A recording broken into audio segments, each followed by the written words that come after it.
Hi, everyone. This is Maria. I just wanted to share a few ideas with you and thoughts with you about this resume assignment that's coming up. And I just thought this would be the fastest way to do it. So I just put a few slides together and wanted to review a few points about resumes. First of all, please do read chapter 15. That is going to be your absolute best place and source of information to start. Like, begin there. It gives you a really great overview. And I'll go over a few points and then I'll share some resources and ideas with you.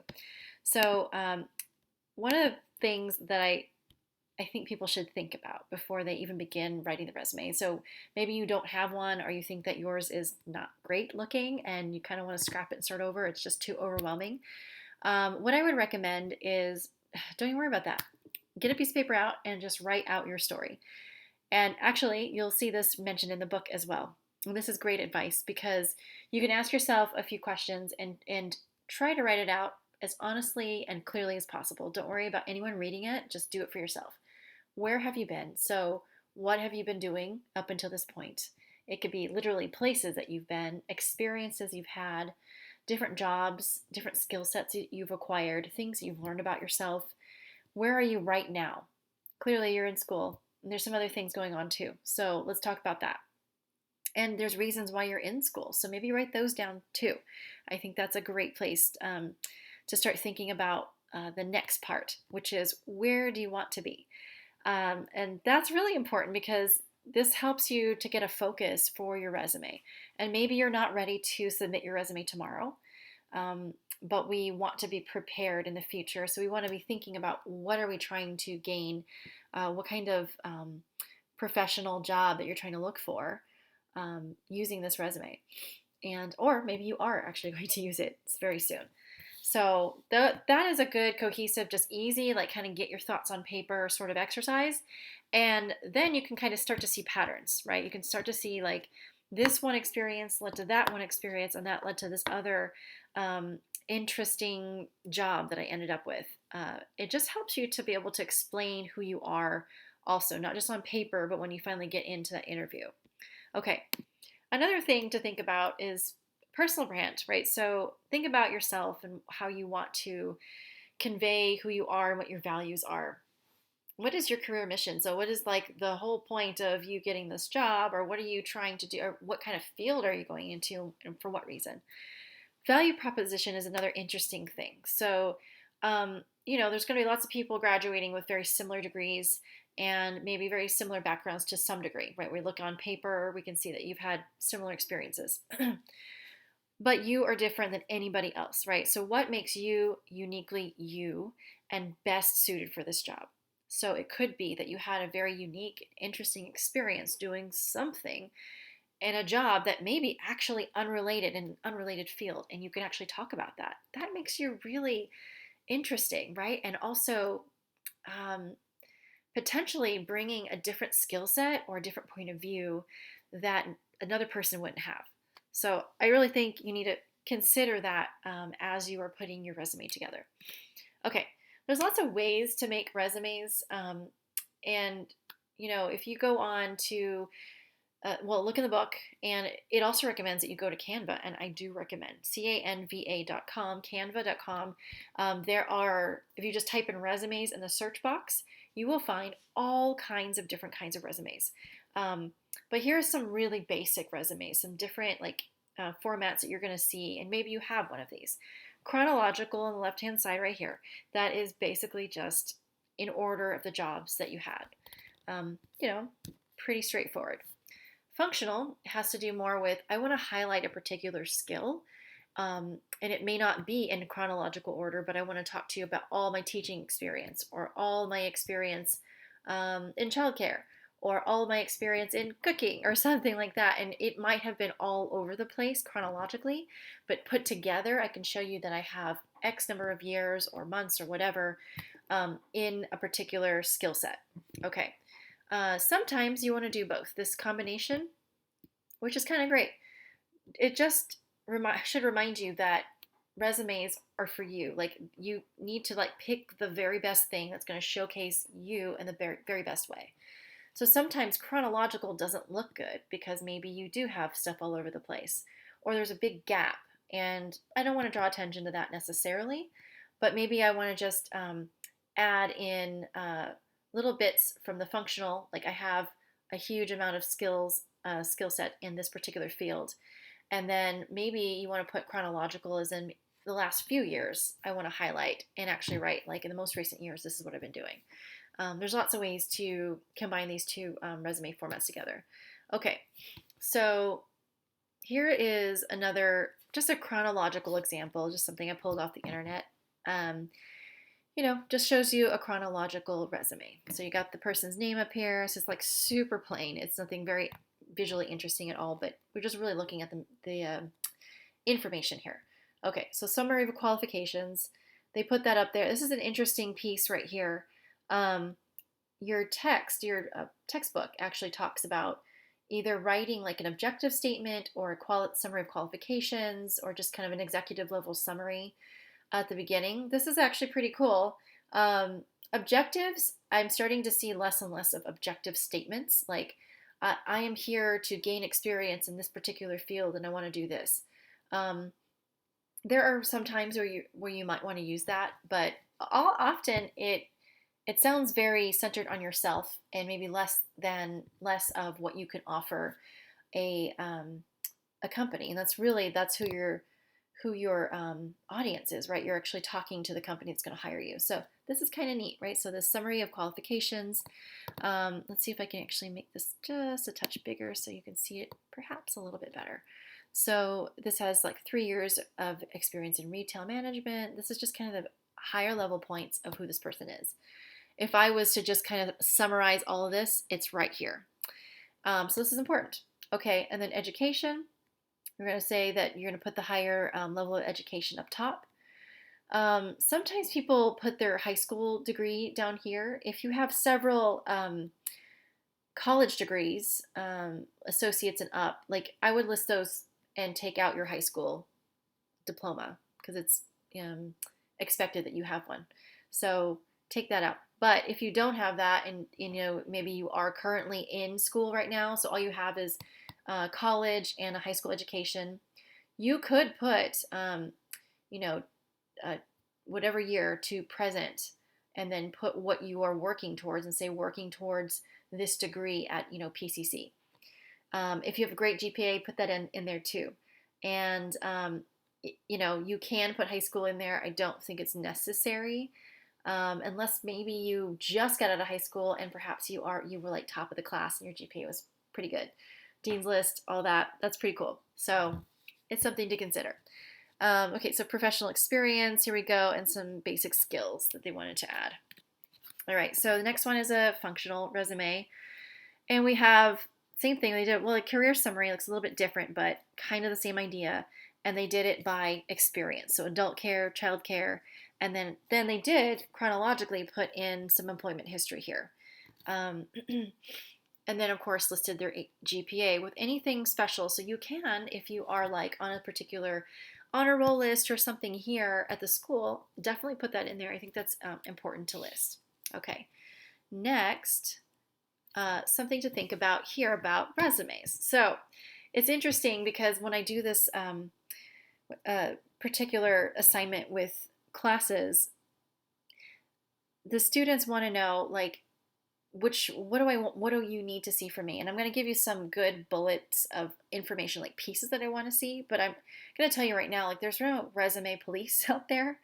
You just have to figure out what conveys the information about you most clearly, is easy to read, and is centered on the audience that you're going to give it to, right? And it is, just to think about it, it's like a self-promotional marketing tool. That's awesome. It's a way on paper for people to see a little bit of who you are. And if people are looking at your resume before they're actually meeting you, hopefully it conveys a little bit about yourself, your professionalism or creativity or whatever it is for the field that you're going into. And that's another thing to think about too. There are different formats, different styles. Do you want to use lots of colors? Do you want to use one color? In a second, we'll take a look at just Canva as a very basic example of 1,000 different kinds of ways to look at resumes. None of them are really wrong, but they might be wrong for the audience that you're going to give it to. So we'll take a look at that in just a few moments. Okay, so here it is, adapting your resume to your audience. So we're really going to think about, who are you speaking to? Are you using lingo or language or abbreviations that is very industry specific that other people wouldn't understand if they pick up your resume? So that's something to consider. Let's pretend like I have military experience, so there are lots of words, concepts, even in the roles that I was in or the awards that I received, that wouldn't make sense if I didn't explain them in more like civilian, like layman's terms, you know? So I have to think about that when I'm putting my resume together. So that's something that I want you to think about too. All right. There's some basic things that you probably want to put on your resume. I will show you a few more ideas here in just a moment. Okay, so I'm going to show you an old resume of mine. So I've made a lot of changes to it since, but I think it gets the point across that it can look different for different people, for different seasons, for different jobs. And this was one I used a while back. Now with Canva, gosh, you can do something even better than this. This was just something I devised and came up with looking at a bunch of different resume templates out there, and I ended up just making my own monogram. I just felt like that was really clean for like education and professional jobs. I just needed it to be very simple and have like a cohesive color throughout, but not too many things going on. One of the things that I want you to think about, so putting in your LinkedIn, your URL up here, that is a good idea, I think. That also means you might want to go into your LinkedIn and make sure it looks good and up to date before you put that in there. There's even a little section in Chapter 15 that talks about LinkedIn and how to do a good profile. So you'll notice up here that I didn't put my mailing address. I thought it took up too much space. It also isn't really necessary for putting in an not an application, but just a resume in for a job. Most of the time, people are either going to talk to you in person, look at your resume, or and then call you or email you. They're probably not going to mail me with a thanks for replying. They're just going to email me if they do anything at all. So I just took that out. You don't have to. Another reason why you might want to take out your address is if you're applying out of state. And I'm not to say that people would discriminate against you moving to another state, but there are moving costs associated with that. I don't know. I feel like the less you can put on there to trigger maybe even a thought that maybe they're not committed to coming to across country. Maybe they're not. It's really none of their business when you do that interview. It doesn't matter where you live. If you're qualified for the job, it doesn't matter where you live. So I just took that out. You're not going to get knocked off points if you put that in. I don't care. I'm just giving you some ideas. Okay, summary qualifications, I did that. Education, I did that. I didn't even put the years. I just put what I earned in the order that I earned them. And then, oops, I'm sorry. Here we go. And then I did just my work history. And this was just the place and the school or the position and then what I did. Something I do want to talk about is making sure that you space things out appropriately. So if I'm scanning the page, I'm going to be able to see the information. If I had put it all like as one big text, like one big paragraph, you wouldn't see this. So using bullet points to your advantage, maybe not too many of them, but enough so it's spaced out. Like this right here is just showing like all the classes I teach, and that's why I grouped them like that. And then of course, these are other things that I wanted to mention that I was doing. Another thing to look at is right here. See the words? This is not how you would normally talk to people. Responsible for, sets policy, serve 44%, doubled, collaborate. But if you notice, these are all verbs, right? They're action words. And so that is something that you definitely want to use to start each bullet. It is not proper grammar. Thankfully, it's not like a literature English class, but you're going to need to write in resume speak when you do your resume. So this is what I'm going to tell you. I am going to look for concise bullet points, that they do have verbs in them so that it's not, you don't refer to yourself as I did this. You see, I don't even put that in there.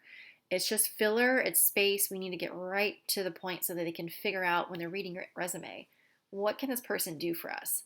So, okay. And then you'll notice I could have written out numbers. So, like, written out the word 44% or 3. But eyes are really drawn to numbers. I don't know if you've noticed that when you're looking at things. But if you use the number thing, knowing that eyes are drawn towards numbers, to your advantage, sometimes a really good bullet that shows impact, what you brought to the job, what difference you made when you came there. That's what these bullets should show you. If you use numbers, that's where you kind of look first. Like, oh, what is this? And so if you're thinking about an audience who's probably reading lots of resumes, and they're scanning, you want to give them as much like opportunity to see as many good things about you as possible in a short period of time. So there's that. I would recommend that. You can do more than one page I'm showing you. You don't have to go to 3.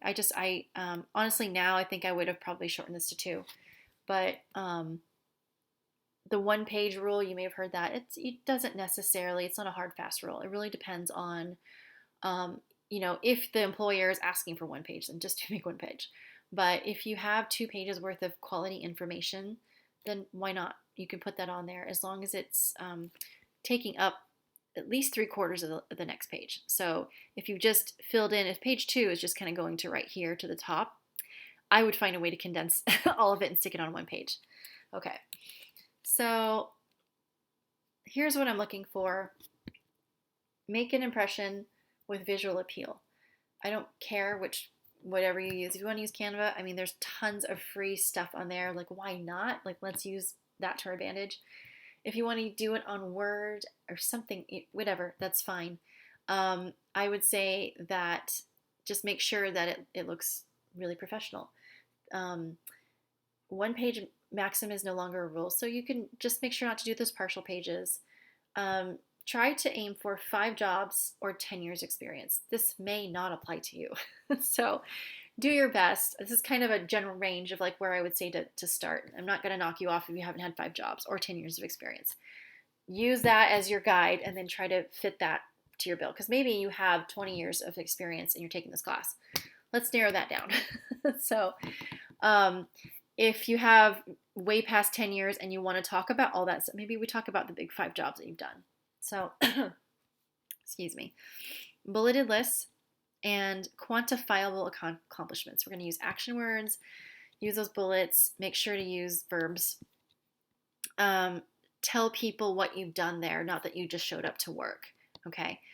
You can consider dropping your address if you want to put it in, totally up to you, just letting you know that's an option. And consider replacing the resume objective with like a summary, as we saw in the previous PowerPoint. And searchable keywords is another thing to look for. You can actually Google industry searchable keywords, and you can figure out which industry you are in. And there are many articles that will lead you to some ideas of like words that you might want to include in your resume for different career fields. Okay, so other things you can add to your resume if you're trying to fill in a space or you want to talk about something or hadn't even thought that you could do this, you can talk about not just this, but you can talk about volunteerism, okay, which you would highlight your skills. Maybe you want to be a graphic designer, so you volunteered your time with a nonprofit, totally not getting paid, but you would just say, so-and-so nonprofit, some sort of graphic design experience that you did with them, right? Created all of their whatever. Okay. Travel. It's interesting that people don't think to put that on here, but sometimes that can be a really great thing. And I don't mean like I went to my grandma's house for for Christmas break, for spring break or whatever. No, it's more like, did we go to a study abroad program? Did you go somewhere with a different culture that you had to maybe learn a new language? It shows the employer that you're willing to learn, that you are respectful of other cultures other than your own, and that you just have an open mind. That's great. And then For certain ones, depending on what you're doing your resume for, I would say you could add testimonials. So if your resume is more like a one page, and I am a, I don't know, I kept using graphic designer as an idea, but I did something like that. I provided a service in which I was able to get my customers to say yes, you know, best whatever, I don't know, best magazine cover we've ever seen or something. I don't know. Whatever the graphic designer would make, best whatever that person happened to say about you. If you think that it's worth it and it's worth sharing, it makes sense for the industry that you're in. Maybe you're selling your small, yourself as a small business owner. Perhaps you're trying to use your resume to get, investors or gain a really, very important person on your team or a business partner even, I don't know. So that's an option. It's probably not for all people. I am not going to make you, sorry, this is still on here. Ignore this. I'm going to erase it for the PowerPoint that I post. But for this video, it's on there. I'm sorry.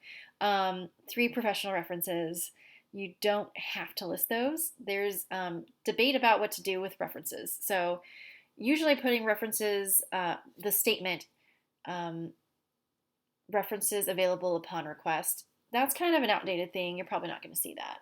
If they need references, they'll get them from you.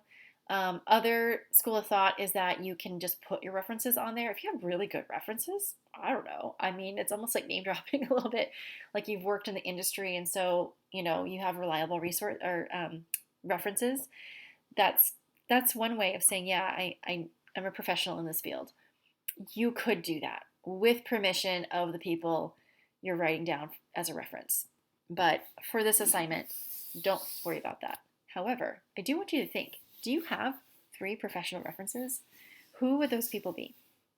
And if you don't, who could you use? I mean, these are things you might need to think about. If you're not working while you're in school, who could you ask to be a professional reference? It could actually be like an instructor who has seen your work and your work ethic. Yeah, it could be something like that. So, or people that you volunteered with. So you kind of have to think outside the box, especially if you're in school and you don't have a lot of professional references yet. Okay, this right here, I am going to attach the link in D2L so you can have it. But you can tell that it's a PDF file that you can just click on and you can, let's see if it'll work. I don't know. Here we go. So you look up a word. Huh, it doesn't work. I will find you a link that does work. I'm so sorry. So what happens is you look up this, the new link that I give you. I don't know what happened to that. Or maybe it's just acting up right now. Who knows? But I'm going to give you a link with action verbs for resumes. And this is awesome because you can look and think, well, how can I say planned? I already said it like 5 times. And it'll give you a really good resume type action word that you can use. That sounds great for the beginning of your bullets. Okay, wow, that was the end of that. One more thing before we leave is let's look at Canva. I just literally typed in resumes, and there are thousands of different resumes. You can even look here, professional resume, modern, simple, infographic. There's lots of different kinds of resumes that you can use. So you're going to really want to think, what am I planning on going into? If I'm doing something like really creative, maybe I could do, well, it says creative resume. You'll see that there's more colors on the paper. There's maybe even a picture. That's not necessary to add your picture. There's 2 schools of thought on that too. Like, people don't need to know what you look like, so they can just judge you on the skill set that you have. I'm kind of that mindset. Like, I just don't think anyone needs, it doesn't matter. It shouldn't matter. But for other reasons, you might want to put one on there. Like, let's say that you are, your field is one in which you do a lot of public speaking or something like that, where you're really out there in the spotlight. Maybe you do need like a professional headshot or something, and you put it in there. Or you just like that sort of thing and you think it's totally, it's something fine for a very colorful, creative resume because you're going into a really creative field and it works out great. So you can see like acting resumes are completely different, right, than an academic resume. So, but yeah, you want to take a look at, I mean, there's so many of these free ones, like don't even pay for any of them. Just get the free ones. They're great. And this is just one very simple one, which I really like actually. You'll notice that they don't even put the address here in this one either, but a lot of these other ones, some of them do, some of them don't. And it's just all laid out for you. You can put your own information in here. So the challenge is to make sure that you put the right types of, you know, powerful bullets in here with quantifiable, things that you've done with your job.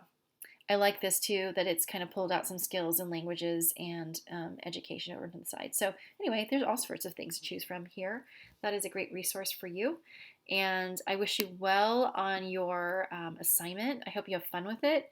Don't stress out about it too much. It's really just about trying to get something on paper, do your very best to talk about yourself in a most positive manner.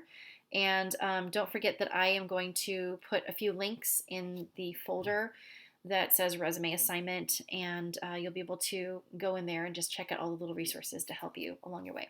Okay, I'll see you virtually in the class. Bye.